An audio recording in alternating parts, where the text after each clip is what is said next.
السلام علیکم. ہم سے ایک سوال پوچھا گیا ہے کہ ہمیں یہ خیالات کیوں آتے ہیں. اگر آپ میری کتاب پڑھیں تو اس میں نے کافی وضاحت سے لکھا ہے کہ آپ کافی چیزوں کا مجموعہ ہیں. ایک پیور چیز ہے آپ کی روح، اور دوسری جو ساتھ لگی ہوئی ہے چیز جو آپ کو مٹی کا جسم ہے، یہ گندے سڑے گارے سے بنا ہوا ہے. یہ آپس میں ملتے بھی ہیں، ورک بھی کرتے ہیں، اسی طریقے سے آپ کی زندگی چل رہی، اور آپ کا ڈی این اے آپ کو نسل در نسل منتقل ہوا ہے. آپ بیسکلی کیا ہیں؟ آپ کاپی اپنے ماں باپ کی. جہاں آپ کے ماں باپ کا ناک تھا وہیں آپ کا ناک ہے، جہاں ان کے کان تھے وہیں آپ کے کان ہیں، جہاں ان کی آنکھیں تھیں وہیں ان کی آپ کی آنکھیں ہیں. تو بال ہیں جہاں ان کے وہیں آپ کے بال ہیں، جہاں ان کا پیٹ ہے وہیں آپ کا پیٹ ہے. جس پوزیشن پر ان کی ٹانگیں ہیں اسی پوزیشن پر آپ کی ٹانگیں ہیں. ایسے ہی وہ اپنے ماں باپ کے ڈی این اے کی کاپی ہیں، آگے آگے آگے یہ کاپی ہوتی رہی ہے ساری کی ساری. جیسے بابا بلے شاہ صاحب نے اپنے ایک شعر میں کہا تھا، آیا جی میں دادا گود کھڑایا جی. اس کا مطلب یہ تھا کہ دادے کو گود بیسکلی کس نے کھلایا تھا؟ اس کے پردادے نے. تو وہ کہنا یہ چاہ رہا تھا کہ جو پردادے کے اندر ڈی این اے ہے وہی ڈی این اے آگے مجھے منتقل ہوا. تو اس سینس میں اس نور میں جب تمام نور ایک ہی ہے تو سمجھے کہ میں نے ہی اپنے دادے کو کھلایا. یہ جو ہمیں انفارمیشن آتی رہتی ہے، بار بار آتی رہتی ہے، آپ کی زندگی ہر لمحہ جو ہے کہ انفارمیشن ہے. آپ کو انفارمیشن آ گئی، آپ کو خیال آ گیا میں نے کھانا آپ نے کھانا کھا لیا، پیٹ آپ کا بھر گیا، انفارمیشن ختم ہو گئی. ابھی آپ کے سامنے مزید مرغ مسلم جتنا مرضی آ جائے، آپ 2 لقمے نہیں لے سکیں گے. ایسے ہی آپ کی تمام زندگی جو ہے وہ انفارمیشن کی مرہون منت ہے. انفارمیشن آ رہی ہے، خیالات آ رہے ہیں، اب کر رہے ہیں. اب ان خیالات میں کچھ اچھے خیالات ہیں، کچھ برے خیالات ہیں، کچھ خیالات پہ آپ کا کنٹرول ہے، کچھ خیالات پہ آپ کا کنٹرول نہیں ہے. بعض دفعہ آپ کچھ ایسا خیال چاہتے ہیں وہ آتا ہی نہیں ہے، بعض دفعہ آپ کو خیال نہیں چاہتے وہ بار بار آ رہا ہے. تو یہ زندگی آپ کی ایسے ورک کر رہی ہے. اور آپ کو بتایا بھی ہے آگے کہ یہ جو آپ کے آخری 3 لطائف ہیں ترتیب نزولی میں اور ترتیب سعودی میں، جو پہلے 3 لطائف ہیں، لطیفہ نفس، لطیفہ جذبات اور لطیفہ ذہن، یہ سارا ڈیٹا رکھتے ہیں. ان میں اتنی زیادہ انفارمیشن ہے کہ آپ سوچ نہیں سکتے. ایون آپ کا یہ جو ڈی این اے ہے، اس میں 1 گرام کے اوپر آپ اتنی انفارمیشن سٹور کر سکتے ہیں جس کا حساب ہی نہیں. آپ کے سامنے مثال ہے، یہ میموری کارڈ آپ دیکھیں، اپنے چھوٹا سا میموری کارڈ ہے یا کوئی یو ایس بی ہے، تو اس میں کتنا ڈیٹا آپ سیو کرتے ہیں. تو اس طرف ایک مثال دے رہا ہوں. تو آپ کا یہ جو اپنا ڈی این اے ہے یا روشنی کے جسم ہے، وہ ایک طرف سے تو ایک شیپ میں ہے، دوسری طرف سے وہ ان کی شیپ بھی کوئی نہیں ہوتی. یہ آگے آگے جا کے آپ چیزیں ان کو سمجھتے ہیں. شروع میں بس یہ سمجھ لیجیے کہ وہ جو آپ کے 3 لطائف ہیں، لطیفہ نفس اور لطیفہ جذبات اور لطیفہ ذہن، ان میں اتنا ڈیٹا ہے کہ آپ سوچ ہی نہیں سکتے، اتنی انفارمیشن ان کے اندر ہے. اب جب آپ بھی دنیا سے کوئی انفارمیشن وہاں دیتے ہیں، اپنے لطائف سے انفارمیشن واپس آتی ہے. جیسے جیسے آپ انفارمیشن دے رہے ہیں ویسی ویسی انفارمیشن آپ کو واپس آتی جا رہی ہے. یہ پورا کھیل بنا ہوا ہے.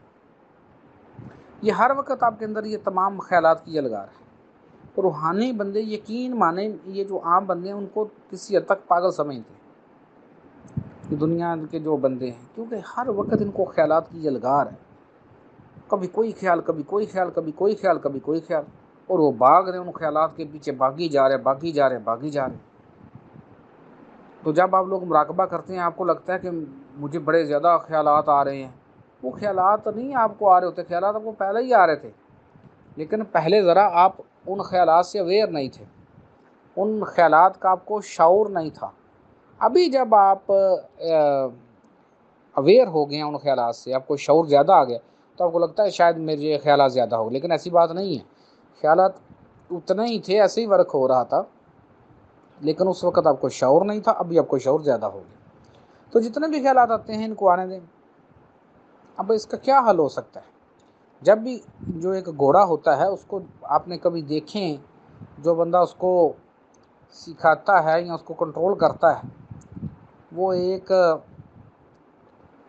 جگہ پر اس گھوڑے کو باندھ دیتا ہے اور گھوڑے کو گھومنے دیتا ہے، گھومی جاتا ہے، یہ گھوڑے کو بگاتے ہیں، بگائی جو تو اینڈ پہ گھوڑا کیا کرے گا؟ تھک جائے گا۔ جب گھوڑا تھک جائے گا بس بیٹھ جائے گا، کیا کرے گا وہ اس کے علاوہ؟ تو ہم یہ ان روحانی مشقوں میں یہ کرتے ہیں کہ ہم خیالات سے الجھتے نہیں ہیں، خیالات سے تکرار نہیں شروع کرتے۔ مطلب آپ کو کوئی برا خیال آ گیا تو آپ نے اب یہاں آپ الجھ گئے، نہیں یہ خیال غلط ہے، تو پھر آپ خیالات سے الجھ گئے نا۔ برا خیال آیا تو آنے دو، پھر اچھا خیال آ گیا آنے دو، یعنی آپ نیوٹرل رہیں، انہیں لطیفہ نفس سے، لطیفہ جذبات سے، لطیفہ ذہن سے باہر آنے دیں۔ جو بھی انفارمیشن وہاں سٹور ہے، جتنی بھی انفارمیشن سٹور ہے، اس کو باہر آنے دیں۔ جیسے جیسے انفارمیشن آتی جائے گی تو ایک لمحہ تو ایسا ضرور آنا ہے جب وہاں سے انفارمیشن ختم ہو جانی ہے، اگر آپ اس میں مزید انفارمیشن سٹور نہ کریں۔ اور یہاں یہ بھی سمجھا جائے کہ اس کا مطلب یہ بھی نہیں کہ آپ نے دنیا داری کے کام کرنا ہی نہیں ہے، بس ایسے ہی بیٹھ جانا، نہیں، وہ بھی ساتھ ساتھ کریں گے، ساتھ ساتھ مشقیں کریں گے، آہستہ آہستہ پھر یہ کام ہوتا جاتا ہے۔ یہ اگر کسی کو خیالات کی الغار زیادہ محسوس ہوتی ہے تو سمجھیں وہ شروع میں کامیابی کی علامت ہے کہ آپ کے لطیفہ نفس، لطیفہ جذبات، لطیفہ ذہن کو حرکت ملی ہے، انرجی ملی ہے، تو جہاں پہلے وہاں جتنا گند تھا وہ آہستہ آہستہ صاف ہونا شروع ہوا ہے۔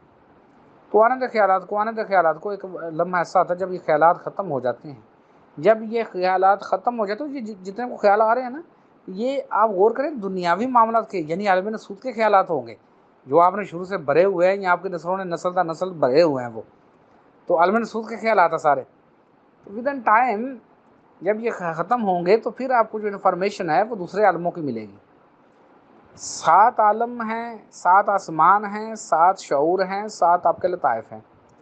ہر ایک لطیفہ ایک الگ رنگ، ایک الگ شعور رکھتا ہے، اسی نے آپ پر آہستہ آہستہ ڈی کوڈ ہونا ہے، وہی چیز آپ نے سمجھنی ہے۔ تو اگر خیالات نماز کے لیے بڑی کوشش کریں کہ جب بھی آپ نماز کے لیے کھڑے ہوں تو جو بھی آپ پڑھیں تو کم از کم اتنا پڑھیں کہ وہ آواز آپ کے کانوں تک آئے، اور اپنی توجہ اپنی زبان کے اوپر رکھیے، یعنی زبان کی کو حرکت کرتا ہوا محسوس کریں۔ ان شاء اللہ تعالیٰ آپ دیکھیں گے کہ آپ کو نماز میں خیالات نہیں آئیں گے۔ تو باقی مراقبہ کرتے ہوئے اگر خیالات کی جلگار زیادہ ہو جاتی تو ان کو آنے دیں۔ اگر وہ خیال برا ہے تو اس کو نیگیٹو نہ لیں، اس سے لڑیں نہیں کہ نہیں یہ خیال غلط ہے، یہ تو ہو ہی نہیں سکتا۔ تو اگر کوئی خیال اچھا آ گیا ہے تو اس کو یہ بھی نہیں کہنا کہ بڑا اچھا خیال آ گیا ہے، یہ تو بڑا بہترین خیال آیا مجھے، تو ایسے بھی نہ کریں، بس آنے دیں۔ اچھے اور برے خیالات جو بھی آ رہے ہیں ان کو آنے دیں۔ آتے وہ خود ہی لطائف صاف ہو جائیں گے۔ جب لطائف صاف ہو گئے تو پھر کہاں سے خیال آنا اور کون سا خیال آنا ہے؟ تو اس کے لیے بہتر ہے کہ آپ لوگ قرآن پاک ترجمے کے ساتھ پڑھا کریں۔ ایک لائن عربی پڑھیں، نیچے اس کا ترجمہ پڑھیں، پھر ایک لائن عربی پڑھیں، نیچے اس کا ترجمہ پڑھیں۔ اور قطع نظر اس سے یہ جو آپ نے سنائی باتیں ہیں کہ قرآن پاک نہیں آپ نے پڑھنا ترجمے کے ساتھ، خود سے یہ ہو جائے گا وہ ہو جائے گا، کچھ بھی نہیں ہوگا۔ اللہ پاک نے اپنے آپ کو حی و قیوم کہا ہے، اللہ پاک علیم الخبیر ہے۔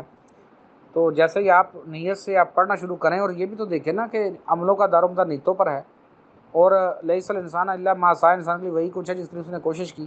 تو آپ نے قرآن کو انشاءاللہ تعالیٰ سمجھنے کے لیے کوشش کی ہے، تھوڑا سا پڑھیں، عربی پڑھی نیچے ترجمہ پڑھا، پھر عربی پڑھی پھر نیچے ترجمہ پڑھا، تو پڑھتے جائیں بس۔ 2-3 دفعہ پڑھنے سے انشاءاللہ تعالیٰ اللہ پاک خیر کریں گے، اور آپ کو بڑا سکون آئے گا، اور آپ پر حقیقی علم جو ہے وہ کھلے گا۔